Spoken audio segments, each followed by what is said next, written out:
বন্ধুরা, দীর্ঘ প্রতীক্ষার পর অযোধ্যায় রামলালা বিরাজমান হয়েছেন। রাম মন্দির নিয়ে যেন উন্মাদনা বেড়েই চলেছে, যেখানে বিভিন্ন ধর্মগুরুদের মাধ্যমে সর্বধর্ম সমন্বয়ের বার্তা দেওয়া হচ্ছে। সেখানে কিছু মুসলিম মৌলানা এমন কিছু কাণ্ড ঘটালেন যেটা শুনলে আপনাদের মাথার চুল খাড়া হয়ে যাবে। বন্ধুরা, 22শে জানুয়ারি রামলালার প্রাণ প্রতিষ্ঠার দিন সমগ্র দেশ থেকে হাজারো মানুষ অযোধ্যায় উপস্থিত হয়েছিলেন।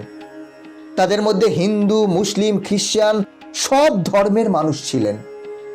এদের মধ্যে অল ইন্ডিয়া ইমাম অর্গানাইজেশনের চিফ ইমাম ডাক্তার ইমাম উমের আহমেদ ইলাইচিও উপস্থিত ছিলেন। তিনি ভিভিআইপি অতিথিদের মধ্যেই ছিলেন, কিন্তু ওনার বিরুদ্ধে ফতোয়া জারি করে দিয়েছে কিছু মুসলিম সংগঠন এবং তাকে প্রাণে মারার হুমকি দেওয়া হয়েছে। তাদের বক্তব্য, উনি রামলালার প্রাণ প্রতিষ্ঠায় উপস্থিত হয়ে অপরাধ করেছেন। ফতোয়ায় বলা হয়েছে, আপনি চিফ ইমাম, আপনার রাম মন্দির যাওয়ার অধিকার নেই, এই জন্য আপনার উপর ফতোয়া জারি করা হলো। 2 নম্বর ফতোয়ায় বলেছেন, আপনি মনুষ্যত্বকে ধর্মের থেকে উপরে করেছেন, এটা আপনার অপরাধ, এই জন্য আপনার উপর ফতোয়া জারি করা হলো।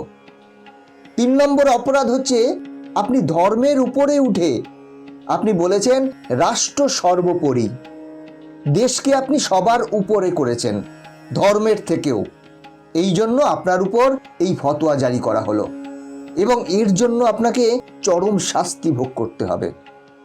কিন্তু এর জবাবে ডক্টর ইমাম সাহেব যা বলেছেন সেটা শুনলে আপনারাও অবাক হয়ে যাবেন।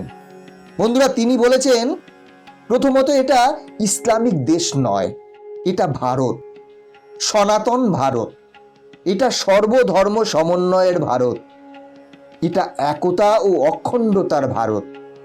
যদি কারোর আমার বক্তব্যে কোনো আপত্তি থাকে বা আমি দেশের অখণ্ডতার কথা বললে, দেশের একতার কথা বললে যদি কারোর মনে হয় আমি অপরাধ করেছি, তাহলে আমার মনে হয় তাদের পাকিস্তানে চলে যাওয়া উচিত।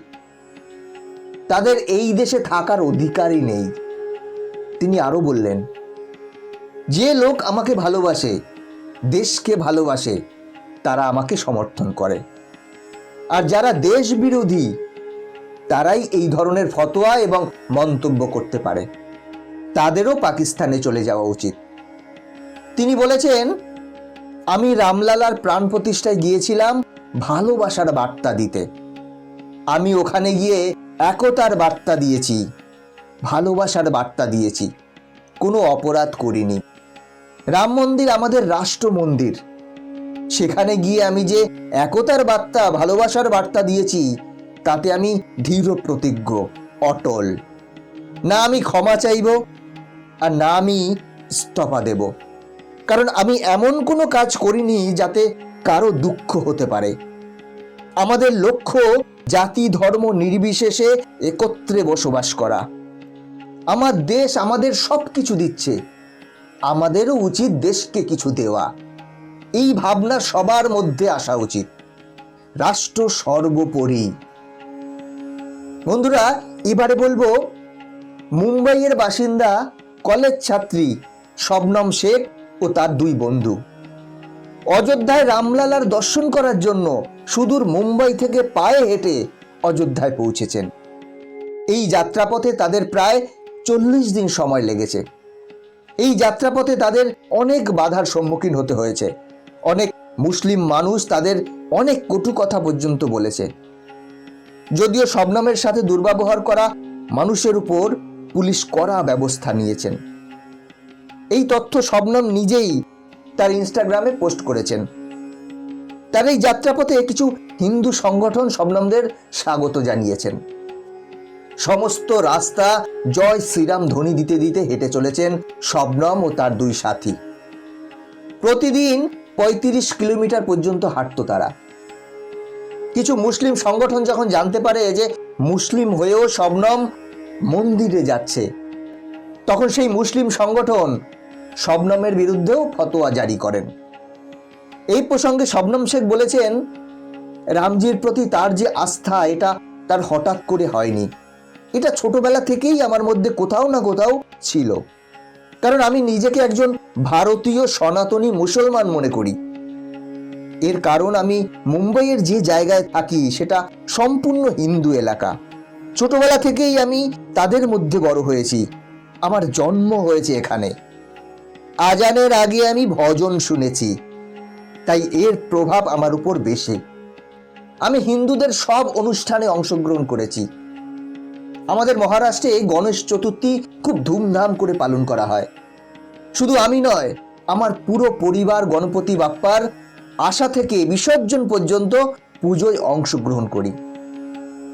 শবনম যখন জানতে পারেন যে তার বিরুদ্ধে ফতোয়া জারি করেছে কিছু মুসলিম নেতা, তখন তিনি যা বললেন সেটা জানলে আপনারাও চমকে উঠবেন।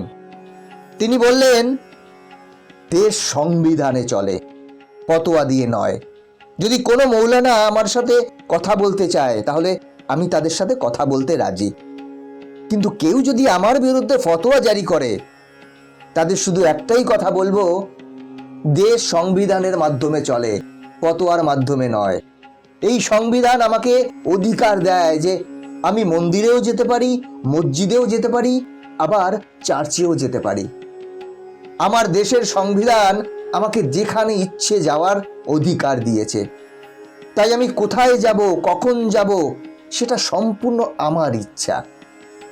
অন্য কেউ বলতে পারে না, কেউ কারোর উপর জোর করে কিছু চাপিয়ে দিতে পারে না যে আমার কি করণীয়।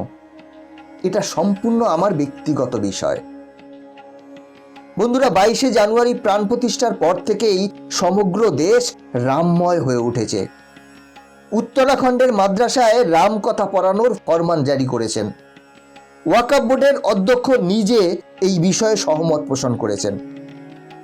তিনি বলেছেন, আমরা আমাদের সন্তানদের ভগবান শ্রীরামের মতো শিক্ষা দিতে চাই, যিনি নিজের পিতা ও পরিবারের জন্য সব কিছু ত্যাগ করে দিয়েছেন। ভগবান শ্রীরামের রাজত্বকালে সবাই তার অধিকার ফিরে পায়। একটি কুকুরও নিজের অধিকার থেকে বঞ্চিত হয় না। সেই শিক্ষাটাই আমরা আমাদের সন্তানদের দিতে চাই। তো বন্ধুরা, এটাই হচ্ছে আমাদের সনাতন ধর্ম, এটাই হচ্ছে আমাদের ভারতবর্ষ, যেটা সবাইকে সাথে নিয়ে চলতে শেখায়। তাই তো বলি, সবার উপরে মনুষ্যত্ব, তাহার উপরে নাই। বন্ধুরা, আজ এ পর্যন্তই। ভিডিওটা কেমন লাগলো কমেন্ট করে জানাবেন। এই চ্যানেলে নতুন হলে চ্যানেলটি সাবস্ক্রাইব করে বেল আইকনটি প্রেস করে রাখবেন পরবর্তী ভিডিও দেখার জন্য।